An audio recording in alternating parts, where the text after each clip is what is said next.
Hi,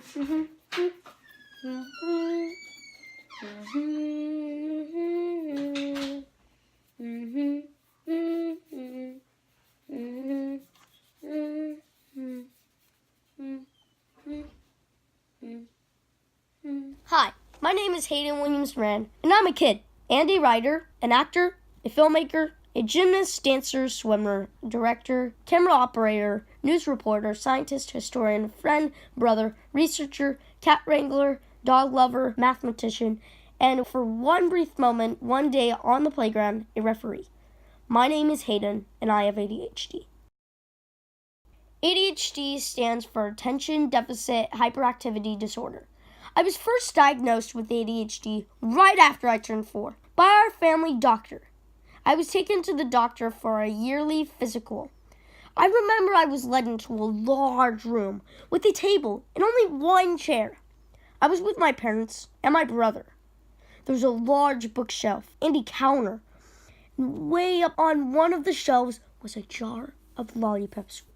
My mom was talking to my brother because he sometimes stresses in new places. And well, I decided to get a lollipop.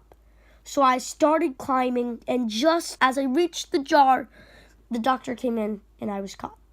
He looked at me and he looked at my parents and said, "Your son has ADHD, and when you need something to help with it, let me know."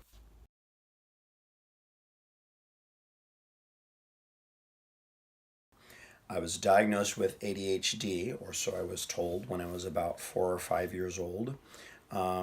But I didn't get any medication when I was a child. My mother worked in a doctor's office, and from her perspective, seeing the mothers come in with kids wanting to get their kids medicated, she was kind of convinced the medication was more for the mothers than for the children. My son was diagnosed with ADHD in 3rd grade.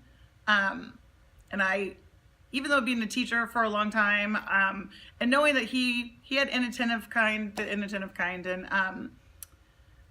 I just never really thought that it was going to be ADHD. And then I had to take classes and learn what ADHD really was, and I realized that I really didn't know as much about it as I thought I did, just from being in education.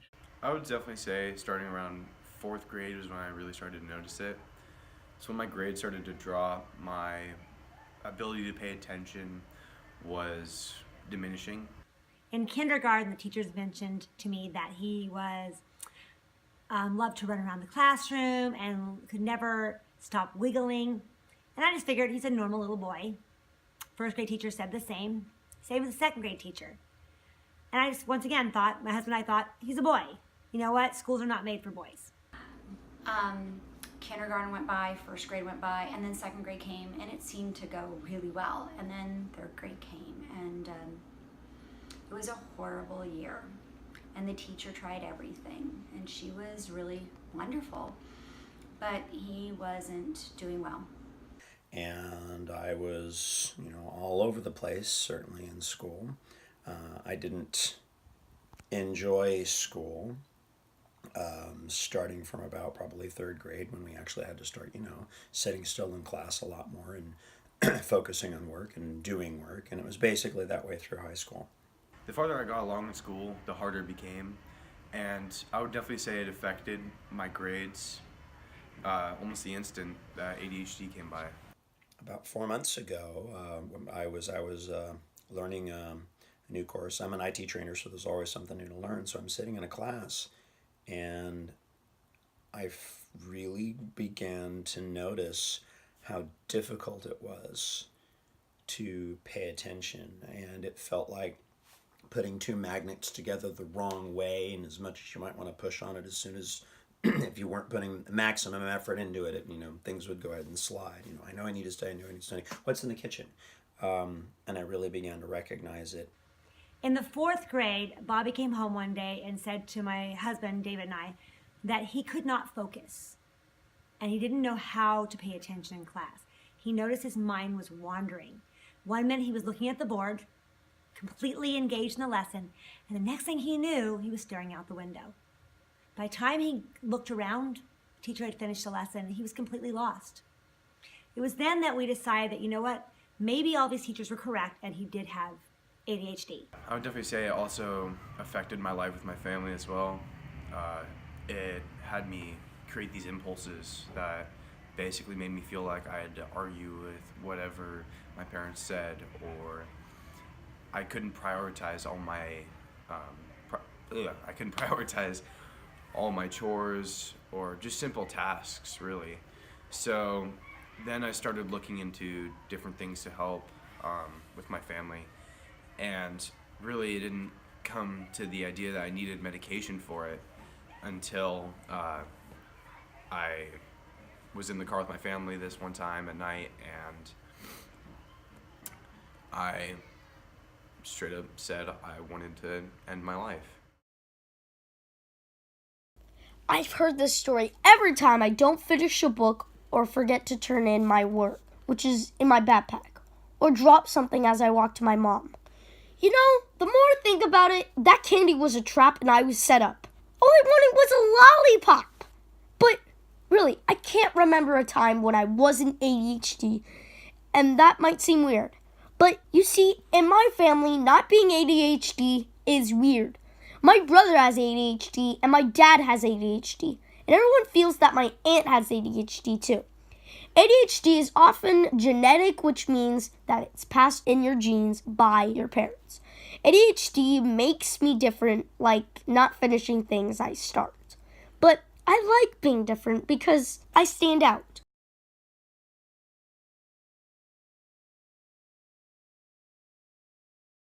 When I first got diagnosed with ADHD, my parents really didn't know what to do. They got medication for me, but they didn't know the quantity or level that they should have gotten me. And it took them a couple of years for them to figure out what I should have got for the proper dosage. And so I was like, okay, do we want to put him on medication? So it was so successful with the student in my class, I thought, sure, we'll try it. Well, for some kids, medication goes very easily. It was not the case for my oldest son. The first medication, he became very aggressive. So after 6 weeks, he went through withdrawals and started new meds. And this one made him cry all the time, and he was really sad. And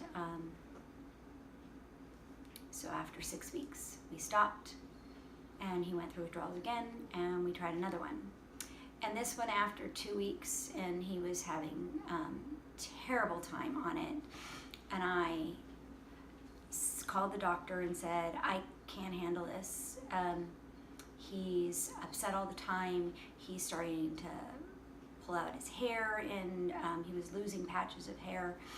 And the doctor said, this is beyond what I can do. You guys need to see a specialist, a psychiatrist who deals with ADHD.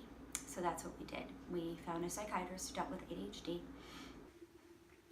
I was diagnosed with ADHD when I was 6 years old, and when I turned 7, I started taking ADHD pills.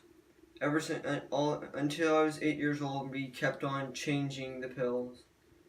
It was extremely difficult. It was hard for me to focus in class, pay attention to social activities, but it was extremely hard. Once Bobby was on medication, after a couple weeks, he came home and said that he could finally focus. And now he was no longer looking out the window, and he was able to follow along with the lesson. And I finally started ADHD medication a couple of months later, and it helps. I can't say it necessarily. Maybe I don't know if I feel it necessarily helping, but I certainly notice a difference. Again, if all sorts of things are going on, if life's busy, and life's always busy, that's one thing. But when I have the time and the need to focus my attention, it's much different on the medication than it ever was without the medication. So then after that, we went to a doctor. He prescribed me medicine to help with my ADHD. Ever since then, things have been so much easier. I would definitely say my grades have improved. I would definitely say I'm able to focus a lot more in class. I was diagnosed with it when I was in 2nd grade, and I had to take medication for it. The medication makes me hungry, tired, but it helps me a lot during school. I had to take I was diagnosed with ADHD when I was in 2nd grade as well, and it makes me drowsy, sleepy, hungry, and tired, but it helps me in school, and it sometimes helps me with moving around. I do well in school whenever I take my medication. I have good grades because of it, but sometimes my pills will not work for some reason. Do I think medication is perfect for kids with ADHD? No. Do I think it helps them? Yes. Do I feel incredibly guilty that I gave my children or one of my children medication to help with his ADHD every day? And I wonder often, is it the right thing to do? It's only as my son got older and he started to talk about what it was like to be off medication that you feel maybe you made the right decision. But it's still really, really hard. And you always wonder if things would have been different, if you'd made a different decision to medicate or not to medicate. But at the same time, I see how much happier he is and how much more successful he is in school. And I don't know if he could have been not being on medication. Stephen Tonti says that ADHD is misunderstood as an inability to focus, but it's much stranger than that. It's not a lack of focus, period. It's selecting something and giving it your full attention. Something has to grab your attention, pique your curiosity, and then you can hyper-focus. This is so me. I've started hundreds of books and almost never finished them. In fact, for my last book report, I started 10 different books, and on the weekend before my report was due, my mother forced me to finish one of the books just so I could do the report. But the exciting thing is, when I hyper-focus, I learn every fact about every president, or memorize an entire script of Hamilton and play every part in an epic production in my living room after listening to the soundtrack only a few times.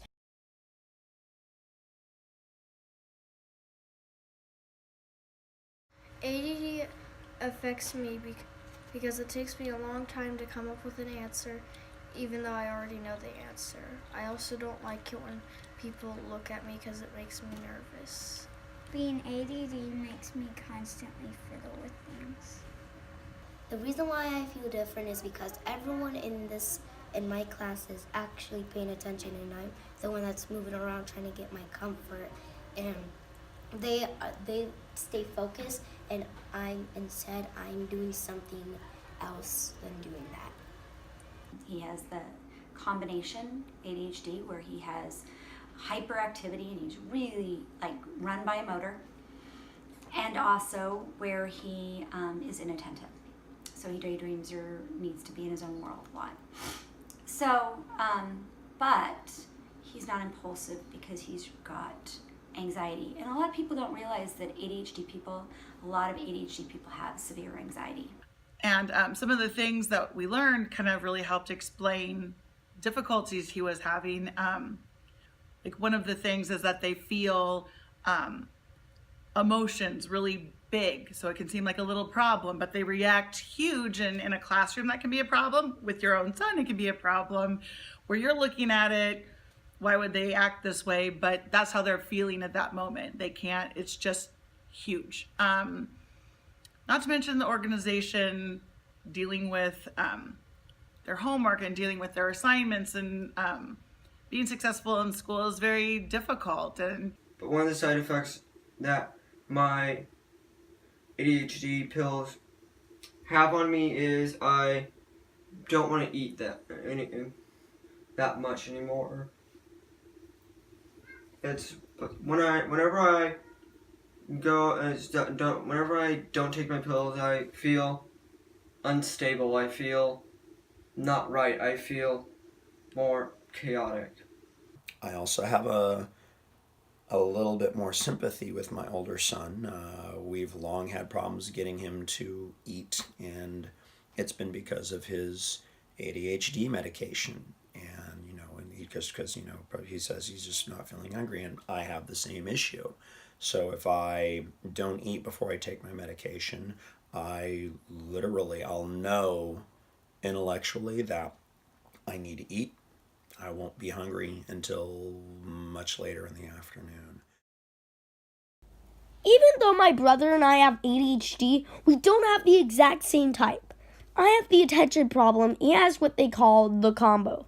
It means he's super hyper and can't focus. He also worries far more than I do. He had a hard time in school until he started on medication. I haven't had it hard in school, and I'm not on any medication. So if we are related and our ADHD is different, then what is it like for others? So this year I decided to go on a journey to find other people who had ADHD like me and see what it's like for them in school when they were diagnosed and discover a little more about how ADHD mind works.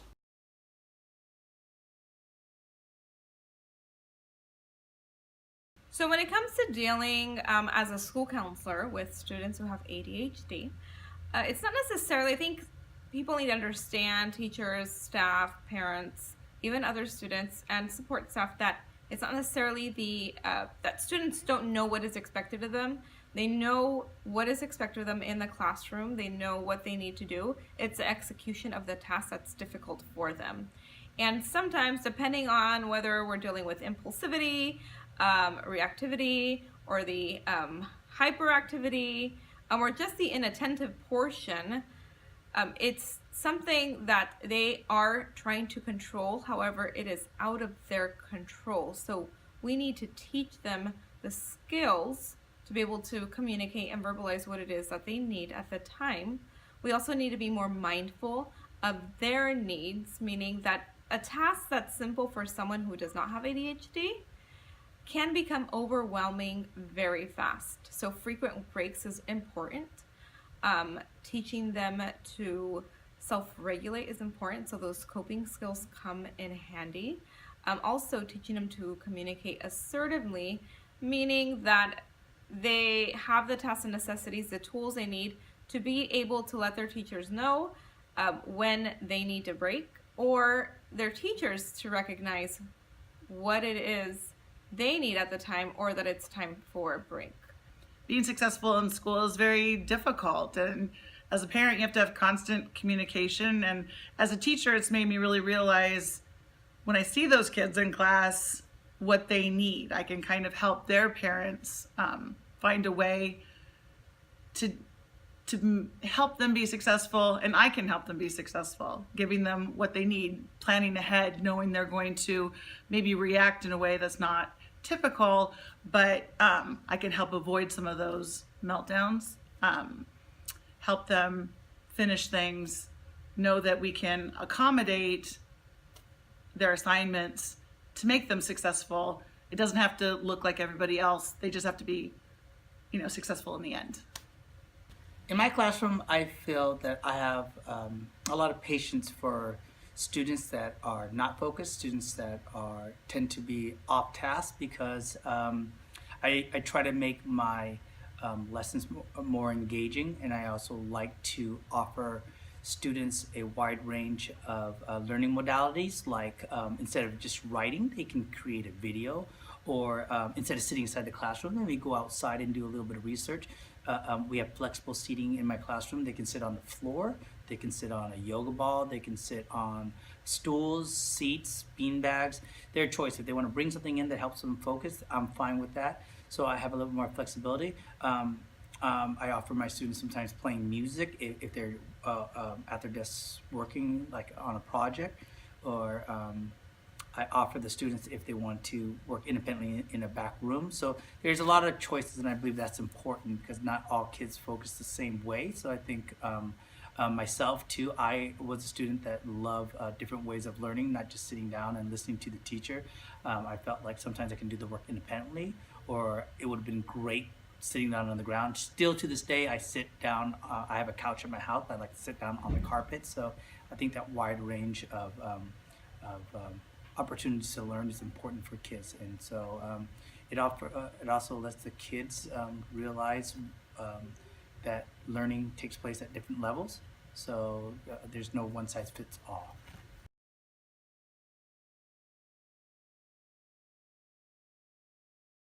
I think schools are designed for kids with ADHD and sort of not, because a lot of the people, like 9 people in our class, have ADHD, and it's hard to focus and not easy because I always get sleepy and tired. But I have to admit to this, school is not built for kids with ADHD. It's 100% not. For teachers who have ADHD students, there are some cases when the student needs more time to finish a test or an assignment because we just can't focus enough to say, we need to get this done and not daydream about something else that's happening outside the window or that's happening around them. It's kind of hard to live with that just in your head. Plus, not a lot of people know the pain of it. So just for you people out there that are like wanting to understand what ADHD is like, imagine a bunch of thoughts in your head and you don't know which one to choose and which one to say, all right, I'm gonna do this first. I get this now as an adult, and I've got to wonder, if at almost 48 years old, if it took me that long to finally be able to recognize that I could not focus when I needed to focus, what is an 8-year-old supposed to do? What is a 13-year-old supposed to do? How are they supposed to have that level of that ability to recognize that that's going on? Right. And one of the things that my son said is that schools are not designed for ADHD kids, and I entirely agree.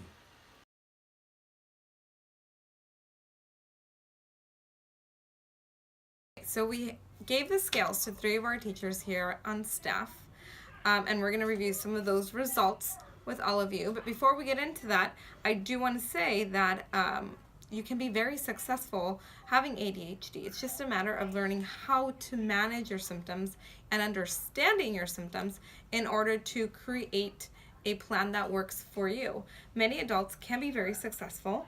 They are great multitaskers as long as they have those organizational skills intact. That means that they are great at utilizing those skills and like writing things down, knowing what's next. If they get an idea, jotting it down so they can come back to it so they don't lose it.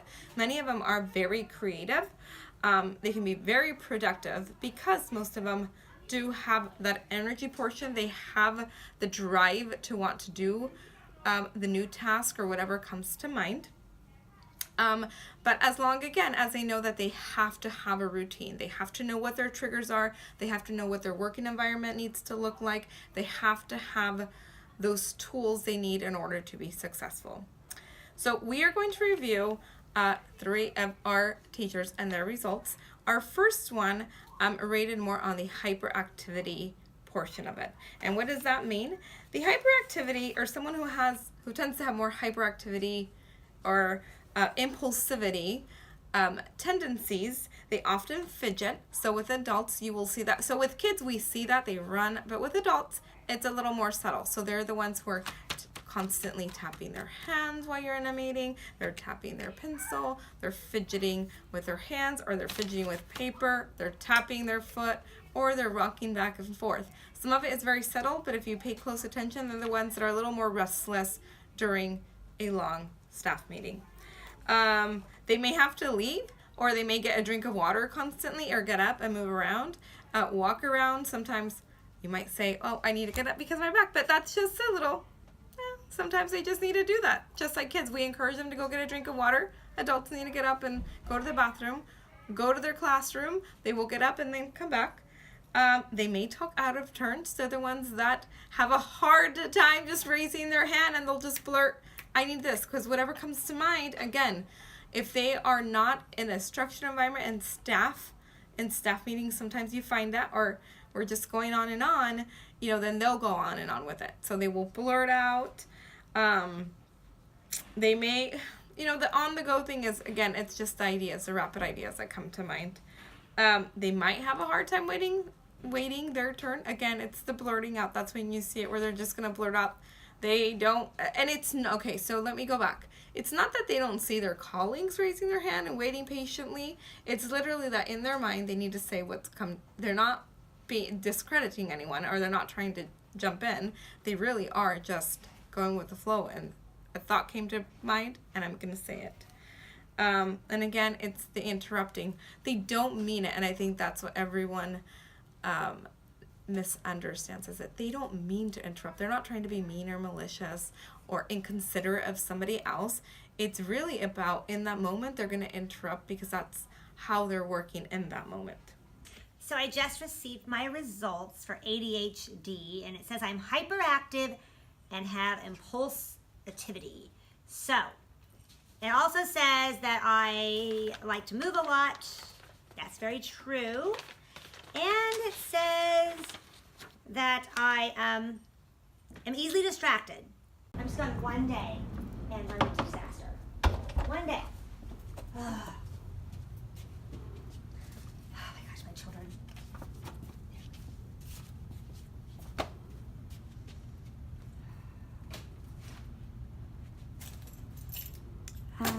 What a mess. What an absolute mess. It's ridiculous how much of a mess this is. Remember I came for the ADHD papers? Do you know where they're at? Oh, yeah. I completely forgot why you came in. Okay. And it says that I love to be out of my seat and I'm constantly wandering around. That is very true. So, the test is true. I am definitely hyperactive. I have a lot of energy. And I find that as a good thing. So, as a 4th grade teacher, I need to be on my feet a lot. And I'm constantly moving around my room, checking my children. And I think being hyperactive helps me in class. I think it also helps me in the world. I'm a go-getter. I am someone who has no problems, trying out for new things. I don't worry much, and I will jump into things, and I think that's very helpful. Having that energy, I'm never worn down by the children. I can easily move from one subject to another, and I'm just constantly ready to go. Also, I'm very creative. I have no problem coming up with crazy great ideas for my kids. I'm very successful. I have been working for 24 years in teaching. I'm someone who travels a lot, and I'm involved in a lot of different things. So I would say having all that energy is a good thing. I'm fine with my results. Definitely feel like being a hyperactive person has helped me be successful. So that is with our hyperactivity and impulsivity staff member. Our other teacher, second teacher, she came more on the inattentive side, and we were not surprised, given that you can have conversations with her and she's listening, and she's totally doing, she's listening, and then a week later you'll bring up the same topic and she may be like, wait, I don't recall talking about that. And then you have to bring up, you remember we talked about that on this day and this day. Again, it wasn't her not being malicious. She just wasn't present. She's inattentive. If it's in an unstructured environment and she doesn't have what she needs to jot down her calendar, what's going on, she's going to forget it. And it's not that she's being mean or malicious about it. Little careless mistakes often happen just because they're not paying attention to detail.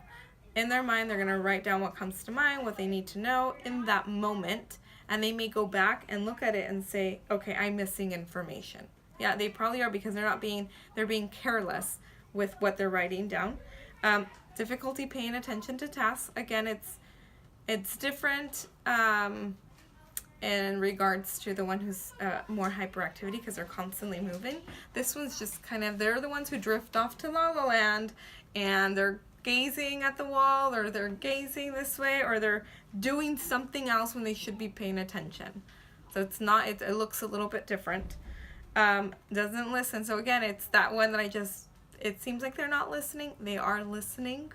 Again, it's just that they don't pay attention to the little details. So they'll say, I remember we had this conversation, but I don't remember the day, the time, when that's going to happen, or the details of the event. And organization is a big one. You will often find that their space tends to be a little less organized compared to others. Yes, we all tend to have clutter here and there, but you will go in there and they will say, I don't remember where I left this paper. I don't remember where I left this book. I know I put it down somewhere. And if you look around, there's usually stuff just piled up around the room or things on the floor that just because they lack the organizational skills. So it's really difficult for them to go back. They're not the ones who are going to have everything filed nice and neatly in a file cabinet and let me get that for you and we're going to be awesome. They will lose things. That's the misplacing of things. Again, you will see that with, I place this book here, I place this paper here. Oh no, where did this go? I know I had it here. I don't know where my phone is. I don't know where I left my keys. I don't know. I left that. It's the disorganization. It's the leaving everything, not knowing where to put everything. And you just get easily distracted. Wait, I need to check the time. I know my phone is here somewhere. Has anyone seen my phone? Yeah. Where? I know it. Okay, so I am Mr. Bourgeois. I am Mrs. Bourgeois' husband. I'm looking at the ADHD report scale. I am not shocked to find out that my wife has a little bit of ADHD. She did score that she is inattentive. Am I shocked? No. I knew this about her before I married her. But you have to think about the other things about Mrs. Bourgeois as well. Is she's really, really gifted in many other ways. ADHD does not define her. Her inattentiveness does not define her. She's a valuable resource to have. She's a great person. She's a great teacher. And she's really funny. So if you ever need someone to laugh with or to, she's your person. So am I shocked? No. ADHD seems to run in our family. So I personally do not have it, I don't think. I haven't taken the test. Am I afraid to take the test and say I'm ADHD? Probably not, because I don't think there's anything wrong to say that you have or have ADHD, because it's just one of the things that we live with now. So the last one is our last teacher. He was the combo type. So I touched upon the two symptoms, and he basically had both of the symptoms. So he was hyperactivity and impulsivity, along with the inattentive, and it really does suit him well because he's very productive. They're always on the go, and he does a little bit of everything that we just talked about. So I got my results back, and I filled this out myself, so that this is based off of one particular scale, just one analysis off of me. So I want to get another one to kind of get a more balanced results. But by just one result, I had a combo, so I do have adult ADHD. So from what the scale is, I find it a little bit not a little bit surprising. I find it a little bit surprising because I think I would fall more under the hyperactivity than the ADD. But I don't totally disagree. It's not something that I would disagree on. But I believe that whatever I have, I strongly believe in strategies, because I don't disagree with it. I mean, and I don't see it as a negative thing. I just, I think me as a teacher can understand that we all have our learning abilities and our learning curve and our different learning modalities. And I think we should respect that as kids. So I think we should respect that as teachers too. And I think that's the great thing too, because me as a teacher, I think a lot of kids can maybe relate, because like here I am a college graduate, I have a job, I'm married, I have kids, I have health benefits, so I am surviving and I'm doing everything. I believe I'm a successful teacher because of the projects I'm doing in classroom, and from the feedback I get from my admin and from my parents and from my kids, so I believe I'm doing a good job. I would never find that as as it hindering me, or I would never use that as an excuse. I think it might be a strength for me, because now I can tell the kids, look, we have these differences about ourselves, but what we need to do is find the strategies in order to survive. I know that I'm going to lose papers. Once we lost we lost the script. Not the script, our for our grades where our grades were, and we had to find that, and we had to redo it because we couldn't find it. So what could I do to not lose papers? I know that I'm gonna be off task, and so how can I quickly game myself? So how can I recognize these little triggers so that way it helps me out? So again, I think we all have it in a certain way, but I've learned a lot of strategies to cope with over the years, and by far I know my weaknesses, and I still understand that I'm still working through it. So it's like it's part of me, and I enjoy it, and I think it's a strength and a weakness in some point. So, but I am not surprised at all.